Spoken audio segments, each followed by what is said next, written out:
산을 넘어 원국에 가도 빛 가운데로 걸어가면 주께서 항상 지키시기로 약속한 말씀 변치 않네. 하늘의 영광, 하늘의 영광, 나의 맘속에 차고도 넘쳐 할렐루야를 힘차게 불러 영원히 주를 찬양하리. 캄캄한 밤에 다닐지라도 주께서 나의 길 되시고 나에게 밝은 빛이 되시니 길 잃어버릴 염려 없네. 하늘의 영광, 하늘의 영광, 나의 맘속에 차고도 넘쳐 할렐루야를 힘차게 불러 영원히 주를 찬양하리. 광명한 그 빛 마음에 받아 찬란한 천국 바라보고 할렐루야를 힘차게 불러 날마다 빛에 걸어가리. 하늘의 영광, 하늘의 영광, 나의 맘속에 차고도 넘쳐 할렐루야를 힘차게 불러 영원히 주를 찬양하리. 하나님 감사합니다. 이 아침에 나와 하나님을 찬양하며 기도하게 해주셔서 감사합니다. 매 순간 예수님을 의지하며 성령님을 구해야 하지만 그렇지 못한 저를 봅니다. 내 모습에서 불순종한 이스라엘 백성을 봅니다. 용서해 주시옵소서. 언제나 내 삶의 주인이시고 책임져 주시는 주님을 찬양합니다. 찬양하게 해주시고 예배가 끝날 때까지 부족한 종의 입술을 주관해 주시옵소서. 사랑이 많으신 예수님의 이름으로 기도합니다. 아멘. 말씀 암송 고린도전서 2장 2절 같이 암송해 보겠습니다. 내가 너희 중에 예수 그리스도와 그가 십자가에 못 박히신 것 외에는 아무것도 알지 아니하기로 작정하였습니다. 고린도전서 2장 2절 말씀. 아멘. 오늘은 예수님의 광야라는 설교 제목으로 한번 설교를 해보겠습니다. 마가복음 본문 마가복음 1장 12절 13절을 같이 봉독해 보겠습니다. 시작. 성령이 곧 예수를 광야로 몰아내신지라. 광야에서 40일을 계시면서 사탄에게 시험을 받으시며 들짐승과 함께 계시니 천사들이 쑥들더라. 이 밑에 써 있듯이 시험의 주도권은 성령님이 가지고 계셨습니다. 우리는 보통 사탄이 주도해서 예수님을 시험한 거라고 알고 있었습니다. 하지만 저도 이제 이 설교를 준비하면서 사탄은 그냥 도구일 뿐이었다는 사실을 알게 되었습니다. 그 전에 그 예수님께서 광야로 이렇게 성령님이 인도하셔서 광야로 오기 전의 상황을 제가 한번 마가복음 1장 9절 11절 성경에서 한번 찾아봤습니다.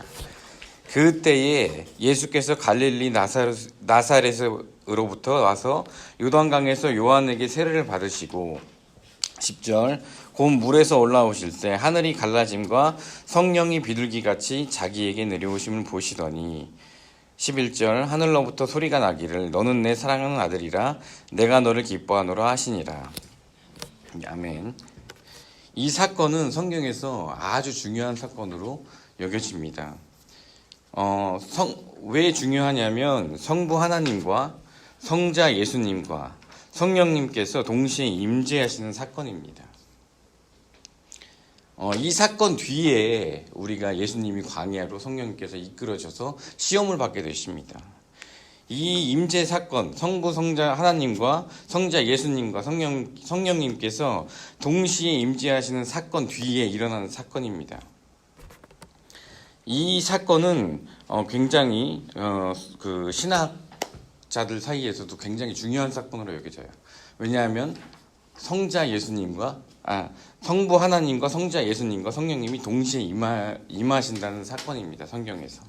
여기 밑에도 써있듯이 하늘에서 소리가 임한 것은 성부 하나님, 세례를 받으신 분은 성자 예수님, 비둘기같이 임하신 분은 성령님으로 여겨집니다. 왜냐하면 그렇게 화려하게 하나님께서 기도를 받으시고 성자 예수님, 성부 하나님, 성령님이 같이 임하시고 나서는 원래는 무슨 사건이 일어나야 되죠? 우리가 일반적으로 우리 교회도 이제 10월 달에 임직식도 하고 장로 취임식 같은 것들을 합니다. 그 사건들 뒤에는 어떤 일이 일어날까요? 일반적으로는 그 분들을 축복하고 축하 파티나 아니면은 잔치를 여는 것이 일반적이겠죠. 하지만 예수님은 광야에서 시험을 받으십니다. 그 사건은 예수님께서 우리에게 말씀하고 계십니다. 우리도 직면하는 일상이라는 것입니다. 우리가 주일에 간격스럽게 예배를 드리고 나서 아멘하고 예배당 문을 여는 동시에 우리는 어떻죠? 현실입니다. 예배 현장에서 감격스러운 은혜를 누렸지만 곧바로 현실 앞에 놓여지는 우리들입니다. 주차장에서 그리고 차를 타고 가면서 사단은 우리를 가만 놔두지 않습니다. 현실을 살아간다는 것은 매우 시험 가득한 현장이라는 것입니다.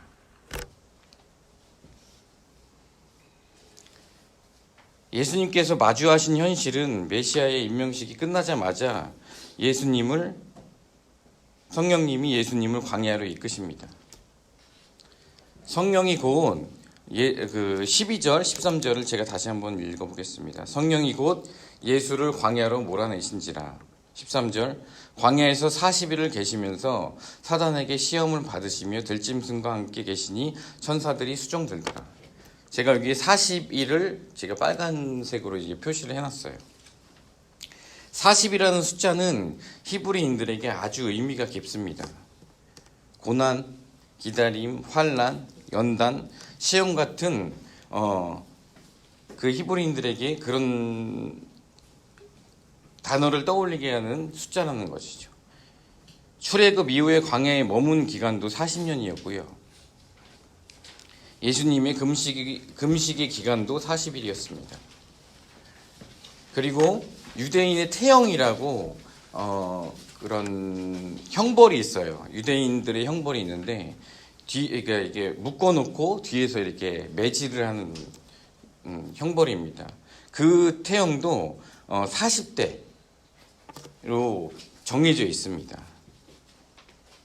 하지만 신명기 25장 3절을 보면 그 증거가 있죠. 40까지는 때리려니와 그것을 넘기지 못할지니 만일 그것을 넘겨 매를 지나치게 때리면 내가 내 형제를 경히 여기는 것이 될까 하노라. 40대를 맞는 게 전통이었습니다. 하지만 40대를 맞으면 죽는다는 전설이 있어서 1을 뺀 39대를 맞는 숫자입니다. 예수님께서는 어디서 시험을 받으셨냐면 광야에서 시험을 받으셨습니다. 광야라고 하면 우리가 제가 예전에도 계속 말씀드렸듯이 광야라고 하면 유대인들, 히브리인들은 우리랑 약간 다르게 생각하는 부분이 있습니다. 우리는 이제 제가 역사적인 것을 잠깐 이야기해 드리겠습니다. 그러면 그 당시 히브리인들의 시각으로 광야를 우리는 바라볼 수 있을 것입니다. 그때 시대는 로마 제국 통치 시대였습니다. 정치적으로 탄압이 있었고요. 늘 전쟁 가운데 살았기 때문에 가난했습니다. 그리고 경제적 수탈을 당하게 됩니다. 경제적 수탈 중에 하나는 무엇이냐면 세금 제도를 교묘하게 만들어서 가난한 사람들을 괴롭혔고요. 세리들을 유대인 속에서 고용을 하고 부자들에게 정치연금을 받고 조세권을 넘깁니다. 부자들은 조세권을 넘겨받았기 때문에 자신들이 낸 것을 채우기 위해서 서민들의 세금을 혹독하게 걷어들입니다. 이것이 그 당시 악순환의 고리인 것입니다. 그리고 유대인들을 더욱 힘들게 한 것은 무엇이냐면 종교적인 부패였습니다. 매간매직, 제사장직을 사고 팔았다는 것입니다. 정치, 경제, 종교가 최악인 상황으로 치닫았습니다. 그래서 밑에 쓰여 있듯이 그래서 유대인들 중에 일부가 광야로 나갑니다. 그것이 에세네파라는 공동체였고요. 그것은 나중에 또 자세히 나눠보기로 하고요. 그 에세네파라는 지파가 일부가 광야로 나가서 새로운 하나님의 나라를 꿈꾸는 그런 사태도 벌어집니다. 그 당시 광야를 나간 사람들이나 못 나가고 힘들게 하나님을 믿는 사람들이 꿈꾸는 것은 새로운 하나님의 나라라는 것이었습니다. 광야라고 하면 우리가 생각하는 아무것도 없는 곳이 아닌 유대인이 생각하는 광야는 이 모든 상황이 밑바닥에 깔려 있다는 것입니다. 그런 곳이 광야라는 곳입니다. 첫 번째 마귀의 시험은 무엇이었을까요? 돌들로 명하여 떡덩이가 되게 하라. 마태복음 4장 3절을 같이 한번 봉독해 보겠습니다. 시작. 시험하는 자가 예수께서 나와 이르되 내가 만일 하나님의 아들이여든 명하여 이 돌들로 떡덩이가 되게 하라. 여기서 중요한 구절이 무엇이냐면 당신이 하나님의 아들인지 하나님의 아들이여든, 여기 이 구절을 보고 제가 말씀을 드리겠습니다. 이 구절이 저도 예전에는 하나님의 아들인지 아닌지 시험을 한 것이라는 생각을 많이 했습니다.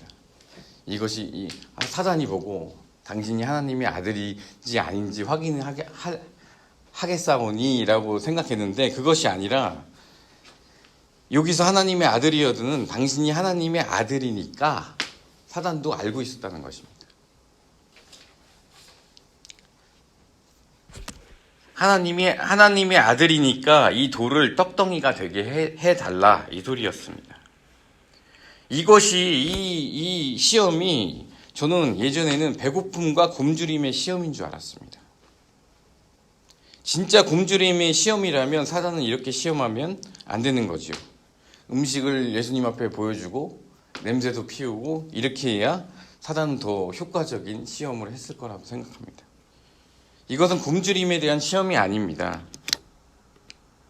예수님께서, 창조주께서 돌을 떡으로 만드는 것은 아주 쉬운 일이었다는 것입니다. 하지만 예수님은 이렇게 말씀하십니다. 신명기 8장 3절의 말씀을 인용하시면서요. 신명기 8장 3절, 너를 낮추시며 너를 줄이게 하시며 또 너도 알지 못하며 내 조상들도 알지 못하던 만나를 내가 먹이신 것은 사람이 떡으로만 사는 것이 아니요 여호와의 입에서 나오는 모든 말씀으로 사는 줄을 내가 알게 하려 하심이라. 아멘. 마태복음 4장 4절, 예수께서 대답하여 이르시되 기록되었으되 사람이 떡으로만 살 것이 아니요 하나님의 입으로부터 나오는 모든 말씀으로 살 것이라 하였느니라 하시니. 사단의 노림수와 예수님의 답변 사이에 매우 중요하고 거대한 신학적 싸움이 있습니다. 제가 여기 써놨듯이 첫사람 아담 하와는 먹는 시험에 넘어졌습니다. 창세기 3장 4절부터 5절 제가 봉독하겠습니다. 뱀이 여자에게 이르되 너희가 결코 죽지 아니하리라. 너희가 그것을 먹는 날에는 너희 눈이 밝아져 하나님과 같이 되어 선악을 알 줄 하나님이 아심이라. 이것은 사단이 먹는 시험이 아니라 하나님의 주도권에 대한 도전이었습니다. 사단은 예수 그리스도께서 온전히 인간으로 존재하는 것을 제일 두려워했던 것입니다. 왜냐하면 죄 없으신 예수님께서 십자가에 달려 돌아가셔야 우리의 구원이 이루어지기 때문입니다. 사단의 목적은 예수님을 신의 존재로 환원시키는 것이 사단의 목표였던 것입니다. 왜냐하면 십자가의 대속, 십자가의 구원 사역을 방해하는 것입니다. 사단은 내가 하나님의 아들이거든 하면서 창조주의 존재로 능력을 발휘할 것을 계속 유도합니다. 이것은 절대 굶주림의 시험이 아니었습니다. 그러나 예수님도 배고픔을 느끼는 온전한 인간이셨습니다. 분명히 예수님께서도 사단에게 내가 떡이 아니라 고기로도 만들어 버릴 수 있다. 왜냐하면 하나님이시니까요. 그러면 온전한 인간으로서 실패인 것입니다. 예수님께서는 사단의 마음을 모르셨을까요? 이미 파악하고 계셨다는 겁니다. 사단이 하나님의 아들이거든 하며 창조주의 존재로 능력을 발휘할 것을 계속 유도할 때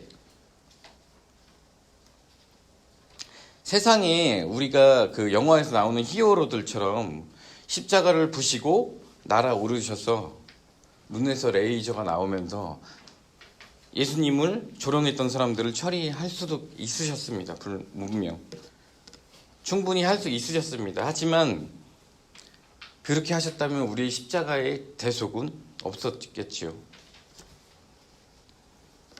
이것은 절대 굶주림의 시험이 아닙니다. 예수님도 배고픔을 느끼는 온전한 인간이셨습니다.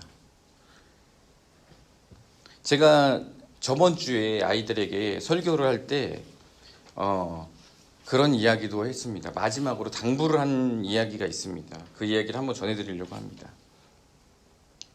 우리 아이들이 이곳에 모인 것은 다양한 이유들이 있습니다. 엄마의 용돈이 있고요. 용돈 10,000원 올리는 것가 있고요. 핸드폰을 1시간 늘리는 게 있습니다. 그리고 또 뭐가 있냐면 다양한 이유 중에 한 개가 뭐가 있냐면 재활용 쓰레기를 버리지 말라는 거, 버리지 않게 해준다는 거. 네, 그게 이유가 있습니다. 그런 이야기를 많이 들었을 때 저는 너무 기쁜 것도 있고요. 그렇지만 당부한 것이 하나 있습니다. 우리가 그렇게 모였지만 우리 예수님의 사랑, 십자가의 사랑은 절대 그 정도의 싸구려가 아니다라는 것이다. 그거를 제가 당부하면서 말했습니다. 아이들에게. 왜냐하면 절대 우리는 그 사랑을, 십자가의 사랑을 그거와 핸드폰과 맞바꿀 수 없다는 것이죠. 절대 가볍게 생각할 수 있는 사랑이 아닙니다. 그것을 꼭 기억해야 된다고 설교를 한 적이 있습니다. 예수님의 십자가의 사랑은 온 인류의 제일 중요한 값진 일이라는 것을 저는 당당히 말할 수 있습니다.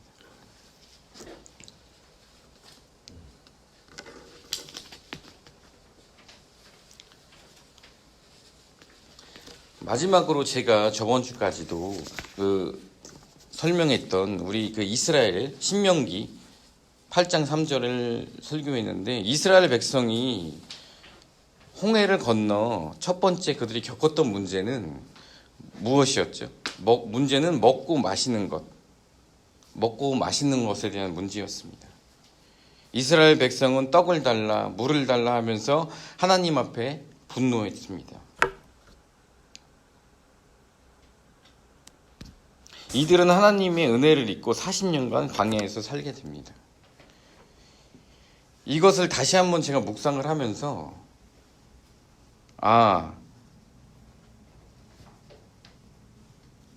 저도 많은 회개를 했습니다. 저는 성경을 읽으면서 이스라엘 백성 나빴구나. 이 40년 동안 불순종한 이 나쁜 사람들이라고 생각했습니다. 하지만 다시 한번 제가 광야를 하면서 묵상하고 하면서 내가 광야의 이스라엘 백성이 아니었나라고 생각이 들었습니다.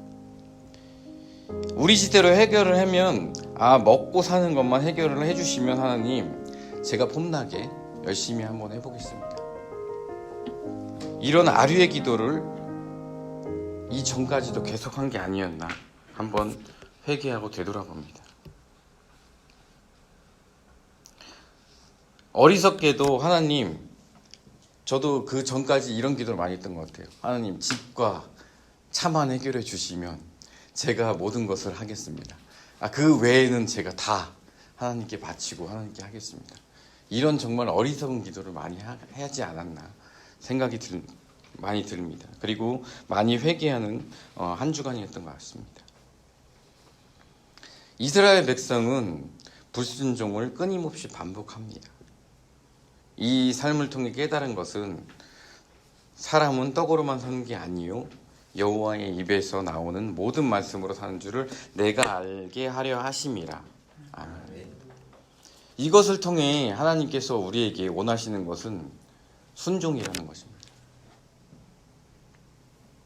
매 순간 하나님의 말씀에 순종으로 살아가는 우리 푸른숲 동산교회 성도님들 되시기를 간절히 기도합니다.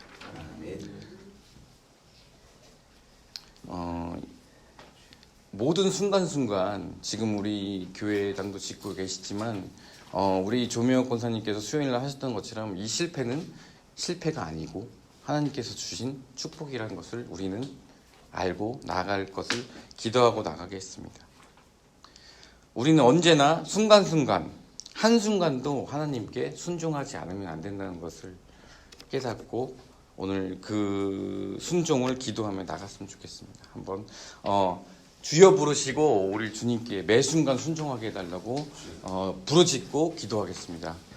주여! 하나님 감사합니다. 우리 하나님 우리 순종하게 해주시고 매 순간 저희가 이스라엘 백성처럼 불순종하며 나갔던 것을 회개합니다. 아버지 주여 붙들어 주시옵소서. 아버지 너무나 어리석고 그런 종이었습니다. 아버지 인도해 주시옵소서. 아버지 하나님 찬양하며 기도하지 못한 것을 회개합니다. 아버지 그렇지 못한 나를 봅니다. 아버지 내 모습에서 불순종한 모습을 봅니다. 아버지 내가 강단에 올라와서 아이들에게 설교를 전하고 예수님을 전하지만 그렇지 못한 나를 봅니다. 이 세상에서는 그러지 못한 나를 봅니다. 아버지 현실에서는 그러지 못한 나를 봅니다. 아버지 회개하며 나아갑니다. 아버지 주여 붙들어 주시옵소서. 아버지 인도해 주시옵소서.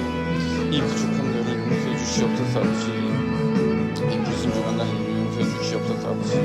아버지께서 아버지 정말 사랑하시는 걸 압니다. 아버지 우리 아이들에게도 사랑하시는 걸 압니다. 그 사랑을 항상 전하고 나아가게 해주시옵소서. 아버지 인도해 주시고 나아가게 해주시옵소서. 아버지 정말 부족합니다. 아버지 나아가게 해주시옵소서. 아버지 이 성전과 모든 것들을 예비해 주셨습니다. 아버지 이스라엘 백성이 만나를 준비해 주셨듯이 하나님 아버지 우리 삶과 모든 것을 하나님 미리 예비해 주실 줄 믿습니다. 아버지 믿고 나아갑니다. 아버지 감사하게 해주시고 하나님 불평하지 않게 해주시옵소서. 아버지 인도해 주시옵소서. 아버지 주님 앞에 온전히 하나님 정말 아류 같은 기도를 하지 않게 해주시고 먹고 사는 것 때문에 주님을 불평하고 주님께 불평하지 않는 그런 제가 될 수 있게 해주시고 모든 성도가 될 수 있게 해주시옵소서. 아버지 주여 인도해 주시옵소서. 아버지 부족했습니다. 아버지 부족했습니다.